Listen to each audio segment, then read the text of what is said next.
The American parasite. No one thought it could happen in North America.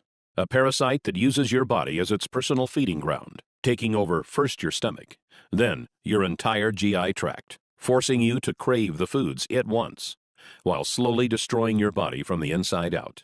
Governments are finally admitting that this is real. Measures have been proposed in New York and the country of Mexico to try and stop it. But by the time you watch this, it may already be too late. My name is Craig Capetta. I'm the Director of Science and Nutrition at Whole Body Research International, and have spent the last 24 months working with my team of doctors and scientists to figure out a way to stop this parasite that is already estimated to be infecting 250 million Americans. Perhaps the scariest thing is that its symptoms come on slowly. You may never even realize your fatigue, weight gain, or lack of sleep is the result of this bad bug, until it finally takes over and forces you to seek medical attention. In the next few minutes, I'm going to show you a simple test you can do to find out whether or not you've been infected, and if so, how to get rid of it before it causes potentially irreversible damage. I'm also going to expose the major government screw-up that allowed this to happen, and how they are now scrambling to fix it. Warning, the information I'm about to share with you is controversial because this parasite comes from the most unlikely place, your food supply. In the next few minutes, I'm going to expose the manipulative practices of several very large corporations, companies like General Mills, Nestle, and Coca-Cola, that they prayed the public would never discover. It's a tangled web of bribery that makes your average politician look like a saint, and they are currently spending tens of millions of dollars in false advertising to try to cover up what they have done. But it's about time someone pulled back the curtain. That's why I've spent a considerable amount of time and my own money over the last few months creating this video that they do not want you to see. So if you're serious about the health of your family, turn off your cell phone, take a seat, and make sure you watch every word of this presentation. What you are about to see and hear may shock you, but it may also save your life. Let's get started. The year was 1950. The death rate by heart disease in America had jumped to an astonishing 30%. Only far back as the 1900s, it was 10%. In just 50 years, deadly heart attacks had increased by a factor of 3 times. People were dropping dead at an alarming rate, and no one could figure out why. Then, on September 24, 1955, America's own president, Dwight D. Eisenhower, suffered a heart attack, sending the entire nation into a panic. The crisis was now real. On Monday, September 26th, the Dow Jones plunged 6.5%. The total paper loss of the day was $14 billion, the largest ever, including that of the Great Depression. President Eisenhower would not walk again until October 25th, and would not return to the White House until November 11th, nearly 6 weeks later. By this time, the fear of heart attacks was on everyone's mind. Enter government researcher Ancel Keys. Mr. Keys was a Harvard-educated scientist who had helped design rations for the U.S. Army during World War II. Mr. Keys set out to discover why Americans had the highest rate of heart attacks out of any of the first world countries. In what would later become known as the 7-country study, Mr. Keys discovered that Mediterranean nations had the lowest heart attack rates in the world. Their diet also contained the lowest amount of fat. He concluded the American high-fat diet was to blame for our heart attack problem. Correct or not, finally, the public had an answer. In 1956, representatives of the American Heart Association appeared on television to inform the public that a diet which included fats, such as butter and lard, and fatty foods, such as eggs and beef, would directly lead to deadly coronary heart disease. The government's own health officials began recommending people adopt a low-fat diet to protect themselves and their families. Brochures on how to eat low-fat were passed out in schools. No one wanted to suffer the same fate as the president, or worse, drop dead. Most were fine with Mr. Keys' reasoning. He became a celebrated hero and was even put on the cover of Time magazine, though he himself would many years later change his own opinion on the matter. For the time, a low-fat diet was universally accepted as the only surefire heart attack fix. Yet there was one sector that wasn't happy with this, and that was the big food conglomerates. You see, previous to Keys' findings, their favorite way to flavor their foods was by adding more fat. Food scientists had discovered that fat was a flavor carrier. It could deliver taste and odor compounds from different parts of food, and provided texture and mouthfeel that made food taste better. Without fat, food tasted like cardboard. But now, the public was demanding their foods be low-fat.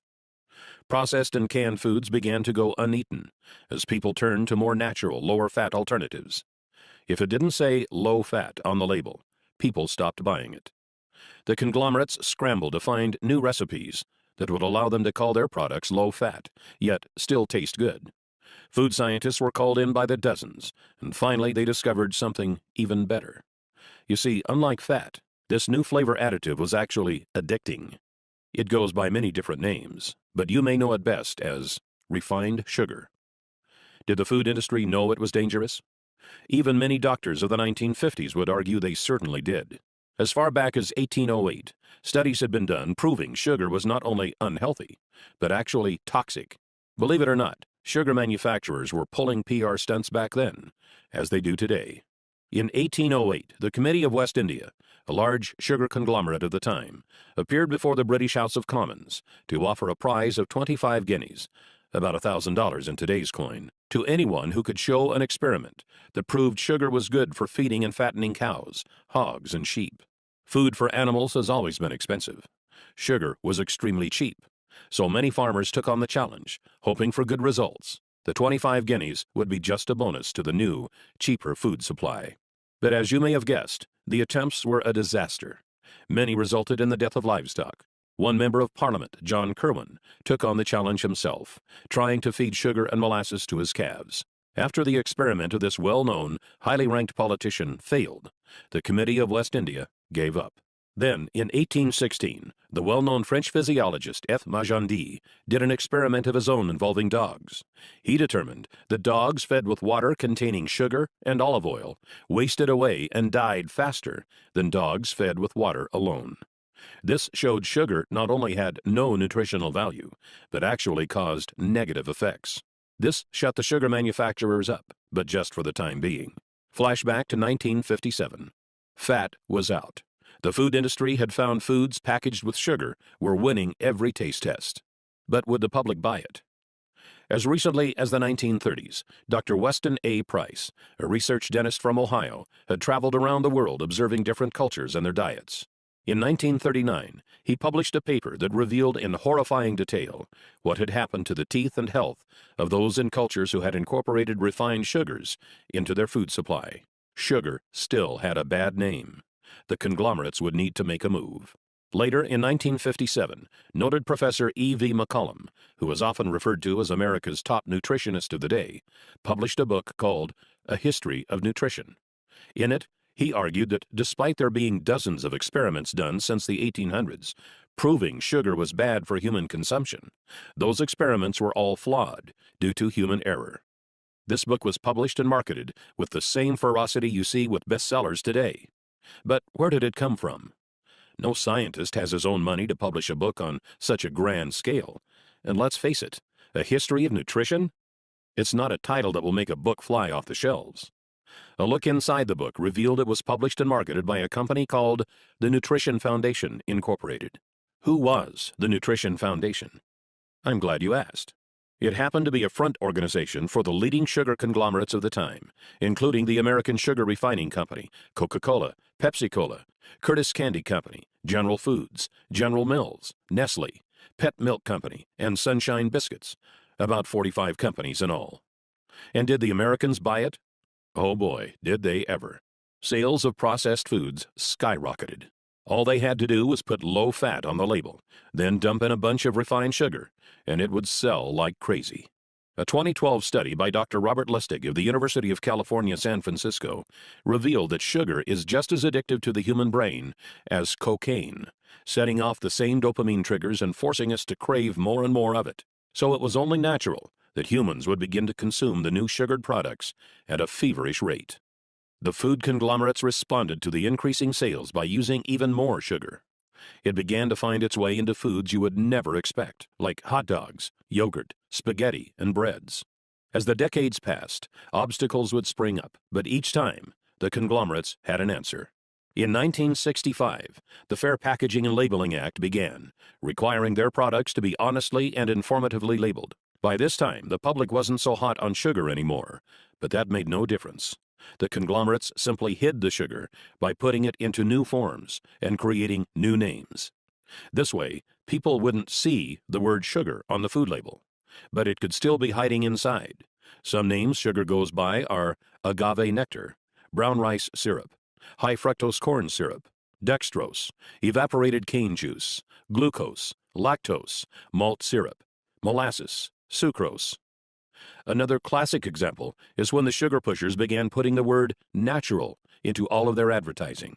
Made from natural ingredients became their slogan. But all refined sugars are made from natural ingredients.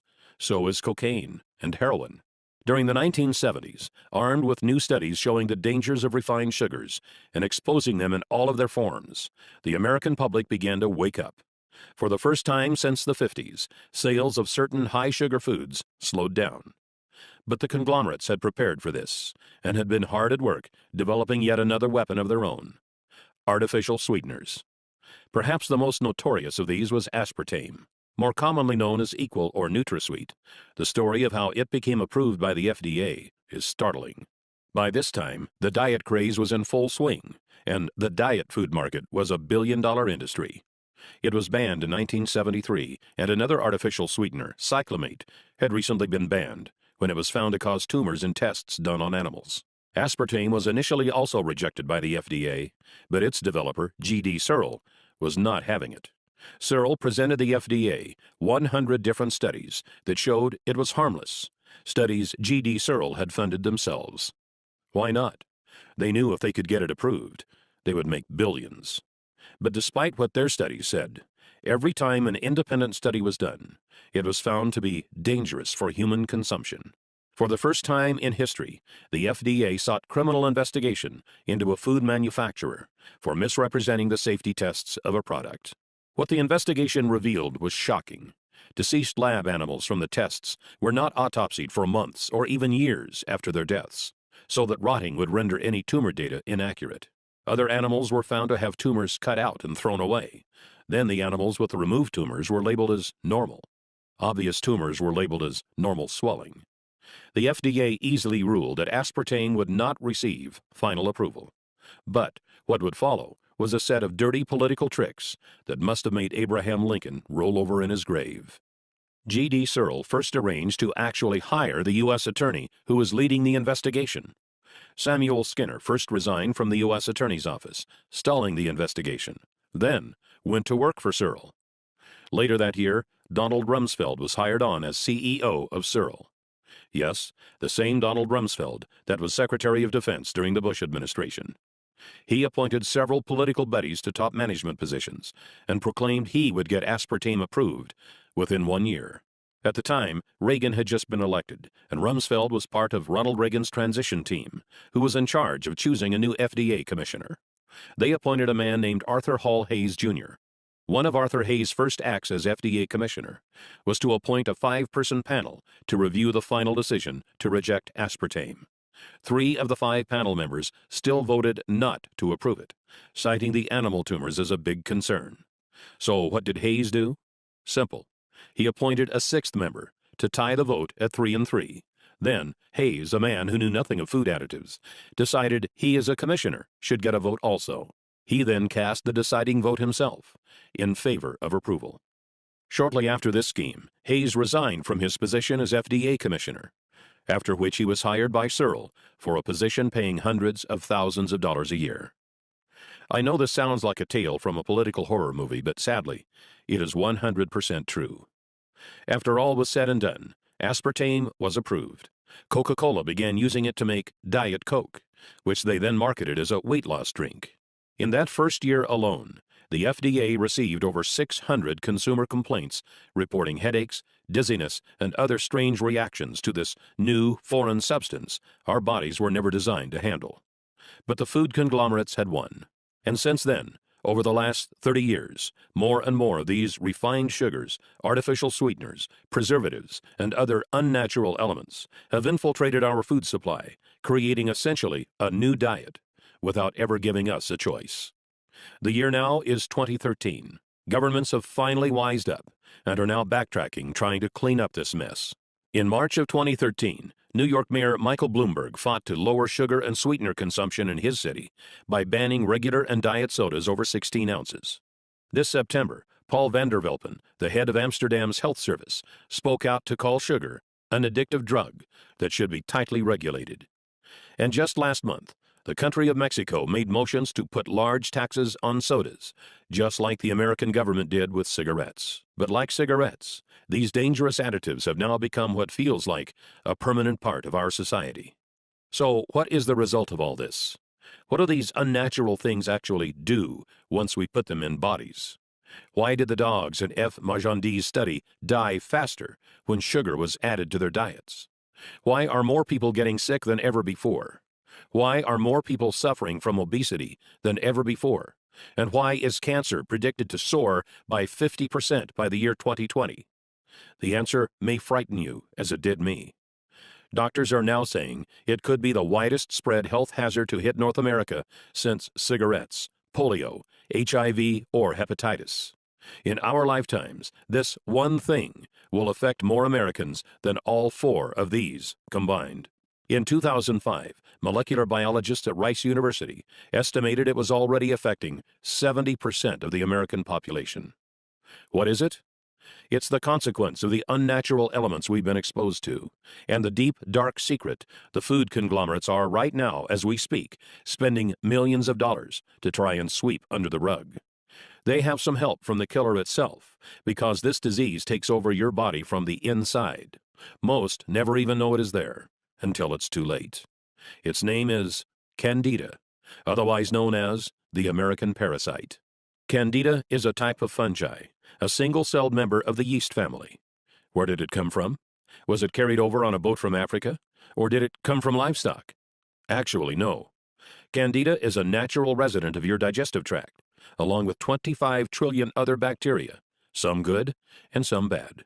So long as the balance stays in order, which scientists say now is 80% good bacteria to 20% bad, your digestive and immune systems will continue to function normally. But here's where the problem starts. Candida is a member of the yeast family. And do you know what yeast likes to eat? You guessed it. Refined sugars, artificial sweeteners, and preservatives. All of the things that have been added to our food supply in just the last 50 or so years. Maybe you did the experiment back in science class, where you put yeast on a petri dish and fed it sugar to get it to grow. That's what's happening in your stomach right now. Let's take a look at that picture again. These are actual Candida albicans growing in a petri dish. When you feed the Candida, it starts to breed, faster and faster and faster. Soon it has outnumbered the good bacteria in your stomach. Then it makes its way into your upper and lower intestine and throughout your entire GI tract. Before long, it begins to expand into other parts of your body, resulting in serious medical problems that can cripple your ability to enjoy a happy life. Fatigue, weight gain, sleeplessness, bloating and gas, irritable bowel syndrome, constipation, skin problems, fungal infections. These are just the start of the havoc Candida can wreak onto your body. If you're suffering from any one of these symptoms, it's very likely this parasite is to blame. When you take antibiotics, Candida growth accelerates even faster, as antibiotics kill off many of the good bacteria that would otherwise keep it in check. It's because of all this, doctors estimate that currently, at the time this video was being produced, in the fourth quarter of 2013, 80% of all Americans suffer from some degree of Candida overgrowth. Dr. David Perlmutter, a personal advisor to Dr. Oz, who you may know from the show, and his current New York Times bestseller Grain Brain, recently stated, "Those of us who deal with this health condition in a clinical setting are witnessing what now seems almost epidemic." Dr. David Perlmutter. The reason Candida is so dangerous is because it directly affects your digestive system, which is the largest internal organ in your body. It's also the home of your immune system. So when your digestive tract is weakened, so is your ability to combat sickness and disease. Left untreated, it can begin to affect every area of your life. Here is a list of common Candida symptoms composed by Dr. Mark Hyman, recognized Candida authority and best-selling author of The Blood Sugar Solution. General symptoms include chronic fatigue, loss of energy, general malaise, decreased libido, sensitivity to foods, chemicals, or other allergens, eczema, psoriasis, irritable bowel syndrome, toenail fungus. Gastrointestinal symptoms include thrush, bloating and gas, intestinal cramps, rectal itching, altered bowel functions such as diarrhea or constipation, yeast infections, frequent bladder infections, irritable bladder. Hormonal complaints include menstrual irregularities like pain or bleeding, premenstrual syndrome, thyroid dysfunction. Nervous system complaints include depression, irritability, inability to concentrate. Immune system complaints include allergies, chemical sensitivities, low immune function. And if your past history includes chronic yeast infections, chronic antibiotic use for infections or acne, oral birth control pill usage, or oral steroid hormone usage, your chances of having Candida overgrowth are greatly increased. One of the scariest things about Candida is the way it begins to reprogram you to crave more of the foods it wants. It hijacks taste buds, brain chemistry, and hormones to make you want foods that make it grow faster and mess you up even more. Breads, sugars, refined carbs, sodas, fried foods, carb-heavy foods like pizza and pasta, and of course, desserts and sweets. Do you often find yourself craving these things? If so, it's probably not because you're a naturally unhealthy eater, but because the bad bacteria has taken over. It's like they're down there in your stomach yelling, "Feed me!" forcing you to want foods that worsen your condition, make you gain weight, and make it literally painful for you to go on a diet that doesn't include them. Candida has also been linked to many studies showing it could be the #1 cause of obesity. As Doctors Carolyn Dean and William Crook write in their 2005 book, The Yeast Connection in Women's Health, most women don't have even an inkling that their symptoms could be caused by yeast overgrowth in their bodies. The number of women suffering in silence, not even knowing what is really wrong, and blaming themselves for failing is, I believe, literally numbered in the millions. Millions of women who can't lose weight and have no idea why. The same holds true for men. Once the excess yeast is destroyed, many find they are able to lose the unwanted weight quickly and easily, even that stubborn belly fat most diet plans can't touch. So now let's talk about how to fix it. Here's the good news. To start feeling better, you don't have to necessarily get rid of all of the Candida. You just need to balance them out. As I mentioned before, your gut is also home to a lot of good bacteria. To start feeling your best, you just need to get to the 80-20 balance. 80% good bacteria, 20% bad bacteria. There are two ways to do this. The first is going on a real, all-natural diet. That means completely eliminating all processed foods, refined sugars and carbs, artificial sweeteners, and also white breads. Then supplement your body with foods that are high in a special kind of good bacteria called probiotics. Probiotics are clusters of good bacteria that, like a powerful army, go into your stomach and form colonies that far outnumber the Candida. They were first brought to attention in 2008 by Nobel Prize-winning physiologist Eli Mechnikov. Noting that Bulgarians at the time lived longer than anywhere else on Earth, he set to find out why, and deduced that it was because of their yogurt-heavy diet. He even named the first probiotic strand he discovered, Lactobacillus bulgaricus, as a tribute to them. Foods that are high in probiotics include sauerkraut, kefirs, olives, and fermented vegetables.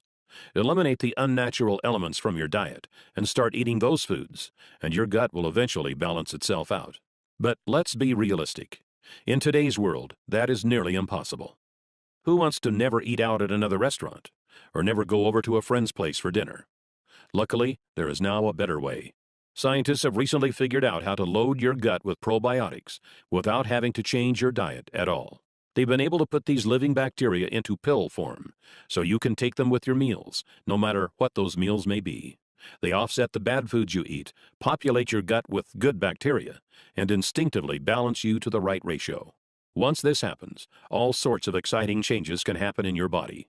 You have more energy, feel more alert and more active. You can focus better on work. You feel smarter, more productive, more creative. Many no longer have the need for coffee or caffeine, as your body is now able to get more energy from food and tap into it easily.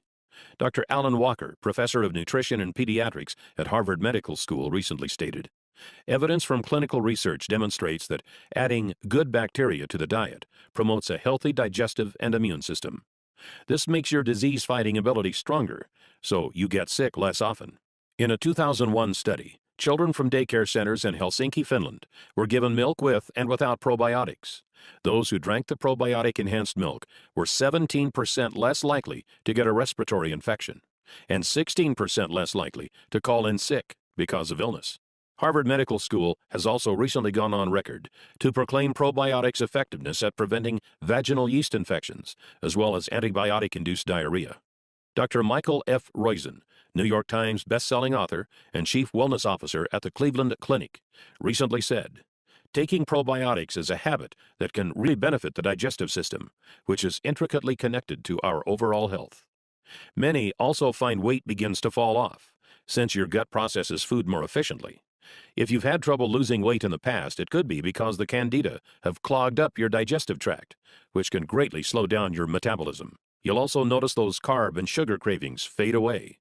You'll actually find yourself craving good, healthy foods that make you look and feel great. All in all, your digestive tract contains 60% of the cells in your body, so it's no surprise that clearing it up can make you feel like a whole new person.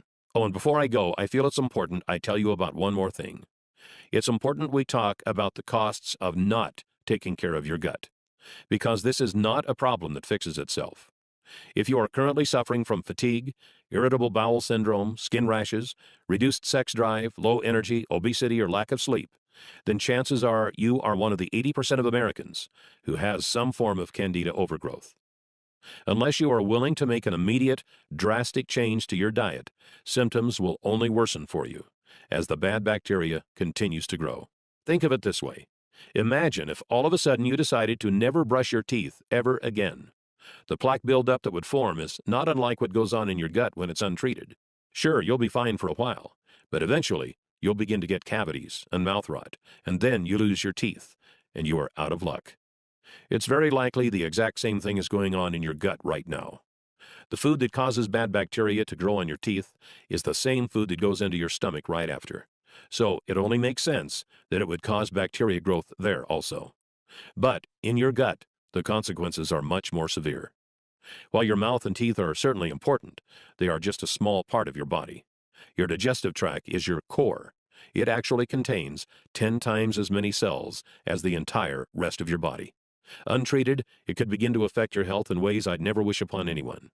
Bad breath, constipation, acid reflux, indigestion, fatigue, lack of sleep, skin problems. These are just the early symptoms.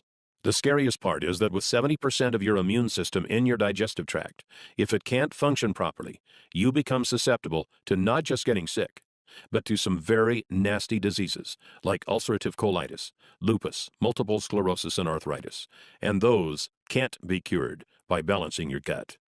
That's why it's critical you get this handled now, before it's too late. Fortunately, there's an easy way to fight back against the bad bacteria. Simply take 1 capsule of probiotics daily, preferably with a meal. Within just a few days, you'll feel exciting changes in your body. You'll find yourself sleeping better and waking more rested, but with new, exciting energy. You are ready to take on the world. You are no longer tired after meals and no longer find yourself craving bad foods. But when you do cheat once in a while with pizza or ice cream, you still feel great knowing it's not going to go straight to your hips. Don't be surprised if your bathroom habits become more regular. Since you are no longer a slave to your gut, multiple trips to the toilet are a thing of the past. Weight may also begin to fall off, as your body is now a food-burning machine, no longer a fat and sugar storage hub. You'll probably also discover you no longer find yourself needing caffeine, carbs, or sugar.